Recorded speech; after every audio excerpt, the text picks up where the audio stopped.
Hello student, आज physics के अंतर्गत बीएससी फर्स्ट ईयर का फर्स्ट पेपर जिसका कि नाम मैकेनिक्स एंड वेव मोशन है, इसी के अंतर्गत कुछ numerical problem centre of mass की लेके फिर आए हैं। पिछले वीडियो में बताया था हमने कुछ और इसमें प्रॉब्लम है जो पूछी जाती हैं और परीक्षा के दृष्टिकोण से बहुत इम्पॉर्टेंट है। इसी सीरीज में हमारी हेडिंग है numerical of centre of mass, यानी क्या है सेंटर ऑफ मास के न्यूमेरिकल जो है। यहाँ पर क्या करेंगे, दो न्यूमेरिकल बताएंगे। तो जो पहला न्यूमेरिकल है 10, 20 तथा 30 मात्रकों के 3 कणों का द्रव्यमान केंद्र बिंदु 1, -2, 3 पर है। क्या है, देखिए यहाँ पे 3 मात्रक हैं, 10, 20, 30 मात्रकों के 3 कण के द्रव्यमान केंद्र दिए हुए हैं। द्रव्यमान 40 मात्रक के चौथे कण को कहाँ रखा जाए कि नया द्रव्यमान केंद्र बिंदु 1, 1, 1 पर हो। यहाँ पर क्या है, देखिए 3 कणों के द्रव्यमान केंद्र दिए हुए हैं और जो चौथा जो द्रव्यमान है 40 मात्रक का, इसको कहाँ पर रखा जाए कि इसके द्रव्यमान केंद्र 1, 1, 1 हो जाए। यहाँ पर क्या है, ये चीज हमको यहाँ पर ज्ञात करनी है। जैसा कि हम लोग जानते हैं सेंटर ऑफ मास की डेफिनेशन से हमने बताया था कि आरसीएम बराबर जो है m1r1 plus m2r2 plus m3r3 upon m1 plus m2 plus m3 होता है। क्योंकि यहाँ पे 3 कण है इसलिए यहाँ पर m3r3 लिया गया है। अगर कण ज्यादा होते तो हम यहाँ पे m4 m5 भी ले सकते हैं। ठीक है, तो यहाँ पर क्या किया हमने, यहाँ पर 3 कणों के लिए हमने यहाँ पर सेंटर ऑफ मास का जो समीकरण था उसको हमने 3 कणों के लिए लिख दिया। अब देखिए 3 कणों के लिए सेंटर ऑफ मास दिया हुआ, क्या दिया है 1, -2, 3। अब देखिए ये क्या है, I है, ये J है, ये K है। क्योंकि हमारा क्या है, हमारा यहाँ पर जो R पोजीशन वेक्टर है, यानी कि यहाँ पर तीनों घटक है हमारे पास, x का है, y का है और z का है। तो यहाँ लिख दिया I -2j प्लस 3k। देखिए इसको ध्यान रखना है कि हम कौन से पॉइंट दिए हुए हैं, 3 कणों का द्रव्यमान केंद्र दिया हुआ है।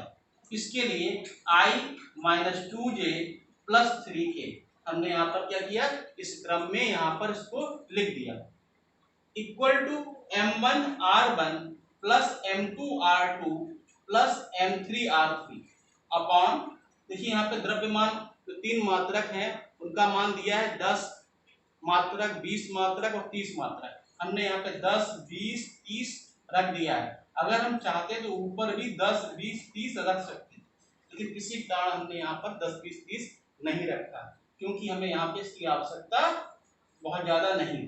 ठीक है, अब भी क्या किया, क्योंकि हमें करना है कि इसको हमने क्रॉस मल्टीप्लाई कर लिया। देखिए यहाँ पर हमारे पास m1r1 m2r2 m3r3, जब क्रॉस मल्टीप्लाई करेंगे तो ये जो डिनोमिनेटर वाला पद है ये लेफ्ट हैंड साइड में चला जाएगा।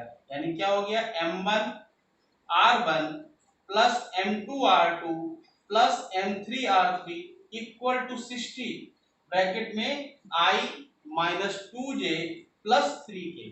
इसको समीकरण नंबर 1 भी कह सकते हैं। ठीक है, तो यहाँ पर क्या हुआ, 3 कणों के लिए हमने यहाँ पर एक समीकरण निकाल दिया और इनका मान प्राप्त हो गया। अब क्वेश्चन में क्या कह रहा है, द्रव्यमान 40 मात्रक के चौथे कण को कहाँ रखा जाए। अब कह रहा है कि चौथे कण की हमें क्या करनी है, पोजीशन ज्ञात करनी है। 3 की तो दी हुई है, चौथे कण की हमें पोजीशन ज्ञात करनी है। तो यहाँ पर क्या हुआ, 4 कणों के नए द्रव्यमान केंद्र की स्थिति। अब देखिए हमने यहाँ लिख दिया RCM डैश, क्योंकि यहाँ पे कण हो गए 4, 3 के लिए RCM था, इसको हमने क्या किया RCM डैश कर दिया जिससे कि नया नाम आ जाए। और यहाँ पर क्या लिख दिया, यहाँ पर लिख दिया m1r1 plus m2r2 plus m3r3 plus m4r4 upon m1 plus m2 plus m3 और प्लस m4। हमने क्या किया, यहाँ पर क्रम से लिख दिया। अब देखिए यहाँ पर क्योंकि चौथे कण का जो द्रव्यमान केंद्र है वो 1, 1 यानी I plus J plus K, यानी क्या हो गया 1, 1 यानी I plus J plus K हो गया। ऊपर हमने फिर क्रम में लिख दिया, क्या लिख दिया m1r1 plus m2r2 plus m3r3 plus M4R4 upon जो द्रव्यमान दिया हुआ है 10, 20, 30, इसमें 40 और है।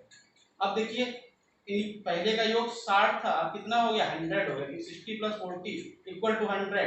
अब इसको फिर क्रॉस मल्टीप्लाई कर दिया, इसका जो डिनोमिनेटर वाला पद है फिर लेफ्ट हैंड साइड में चला जाएगा और यहाँ पर क्या है M1R1 plus M2R2 plus M3R3 plus M4R4 = 100 I plus J plus K। ठीक है। अब देखिए जो हमारा समीकरण 1 था, समीकरण 1 से क्या करेंगे, मान क्या करेंगे यहाँ पर रख दें। देखिए जो शुरुआत के 3 पद है M1R1 plus M2R2 plus M3R3, इसका मान दिया हुआ 60 I minus 2J plus 3K, ये दिया हुआ है। इस मान को हमने यहाँ पर रख दिया plus 40R = 100 I plus J plus K। अब देखिए यहाँ पर क्या करें R4 का मान निकालेंगे, तो ये वाला पद जो है ये क्या जाएगा राइट हैंड साइड में जाएगा, तो निगेटिव में हो जाएगा, यानी 100 I plus J plus K minus 60 bracket में I minus 2J plus 3K और टोटल अपॉन क्या हो जाएगा 40, क्योंकि 40 दिया हुआ है। अब देखिए यहाँ पे I को 100I, यहाँ पे 60I, तो क्या हो गया 40I। अब यहाँ पे 100J और यहाँ पे 120, ये क्या है प्लस में यानी 220J। इसके बाद क्या 100K और ये हो गया यहाँ पर माइनस का है कितना 180, यानी माइनस 80K अपॉन 40, यानी R4 का मान आया 40I plus 220J minus 80K total upon 40। अब क्या करें इसको डिवाइड कर देंगे, 40 से 40 जाएगा तो क्या हो जाएगा R4 बराबर I प्लस यहाँ पे 220 से करेंगे डिवाइड करेंगे तो 5.5J और माइनस 2K, यानी कि चौथे मात्रक को इस पोजीशन पर रखा है। अतः 40 मात्रक के कण बिंदु 1, 5.5 माइनस 2 पर रखना चाहिए। ठीक है, क्या हुआ हमने यहाँ पर इस पूरे जो हमारा न्यूमेरिकल था 3 कण का द्रव्यमान दिया हुआ था, चौथे कण को कहाँ रखा जाए, चौथे कण की हमें पोजीशन वेक्टर निकालनी थी। हमने क्या किया 3 का लिया, 4 का लिया, जहाँ पे 3 तक का दिया था वहां पे हमने क्या किया इसका मान रख दिया। रखने के पश्चात हमने क्या किया यहाँ पर R4 को निकाल लिया, यानी 40 मात्रक का जो कण है उसको जो है 1, 5.5 माइनस 2 पर रखेंगे, तो जो है ये जो इसका क्या हो जाएगा इसकी पोजीशन हो जाएगी। इसी क्रम में हमारा एक दूसरा न्यूमेरिकल है, इसमें देखिए क्या क्या कह रहा है, इसमें क्या फाइंड आउट करना है 10 तथा 20 ग्राम द्रव्यमानों के 2 टुकड़ों के स्थित वेक्टर 10 ग्राम है और 20 ग्राम है। कैसे हैं, 2 यहाँ पर टुकड़े हैं और 2 टुकड़ों के स्थित वेक्टर क्रमशः 3I plus 5J minus 7K तथा 3I plus 2J plus 8K centimetre हैं। इन द्रव्यमानों के जो ग्राम में दिए हुए हैं इनके पोजीशन वेक्टर दिए हुए हैं तथा वेग वेक्टर क्रमशः -3I plus 4J minus 5K तथा 2I minus 3J plus 2K हैं। इनके वेग वेक्टर भी दिए हुए हैं। द्रव्यमान केंद्र के साथ गति कर रहे निर्देश फ्रेम में द्रव्यमान केंद्र की ताक्षणिक स्थिति और द्वितीय कण का वेग ज्ञात कीजिए। ठीक है, यहाँ क्या करना है, यहाँ ताक्षणिक वेग और द्वितीय कण का वेग, ताक्षणिक स्थिति तथा द्वितीय कण का वेग ज्ञात करना है। देखिए यहाँ पर हमें हम लोगों को पहले से ही मालूम है सेंटर ऑफ मास की डेफिनेशन से, क्योंकि यहाँ पर 2 द्रव्यमान है यानी क्या हो जाएगा यहाँ पर 2 कण है। जब 2 कण की बात आएगी तो RCM बराबर क्या होता है M1R1 plus M2R2 upon M1 plus M2। 2 कण थे, अगर n कण थे तो लास्ट में डॉट करके MNRN पहुंच जाता है। ठीक है, तो यहाँ पर क्या हुआ 2 कण की बात कर रहे हैं तो हमने हमारे पास द्रव्यमान कौन से हैं 10 मात्रक और 20 मात्रक, 2 मात्रक हैं तो हमने क्या किया 10, 10, 20 लिख दिया।